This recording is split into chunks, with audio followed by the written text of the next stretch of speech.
بسم اللہ الرحمن الرحیم۔ السلام علیکم۔ میرا نام معین الدین احمد ہے اور میں Jinnah hospital blood bank patient foundation سے گزشتہ 20 سالوں سے وابستہ ہوں۔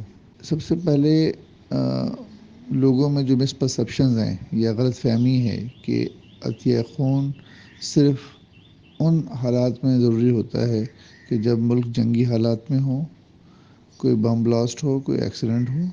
تو اس حوالے سے میں بتاؤں کہ ہر نئی صبح، پاکستان کی میں بات کر رہا ہوں، ہر نئی صبح 8,000 سے لے کے 10,000 بوتلیں خون کی ضرورت پڑتی ہیں۔ تو لہٰذا خون عطیہ کرنا بہت ضروری ہے۔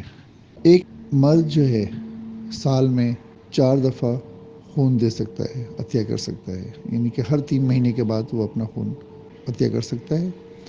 اور خواتین جو ہیں وہ ہر سال میں 3 دفعہ خون عطیہ کر سکتی ہیں، یعنی کہ ہر 4 مہینے کے بعد وہ اپنا خون عطیہ کر سکتی ہیں۔ میں اس حوالے سے ایک اپیل بھی کرنا چاہتا ہوں لوگوں سے کہ ہمارے ملک کی ضرورت کو دیکھتے ہوئے کہ ہمارے ملک کی آبادی کا اگر 1% سال میں 2 مرتبہ اپنے خون کا عطیہ کر دے، یا ہماری آبادی کا 2% سال میں صرف 1 مرتبہ اپنی برتھ ڈے کے اوپر طے کرنے کے ہر سال اپنی سالگرہ پہ میں نے خون کا عطیہ کرنا ہے، تو اگر وہ عطیہ کر دیں تو ہمارے ملک کی سالانہ ضرورت پوری ہو سکتی ہے۔ تو یہ ایک اپیل ہے کہ لوگ اس میں بڑھ چڑھ کے آگے بڑھیں، اپنا فرض ادا کریں۔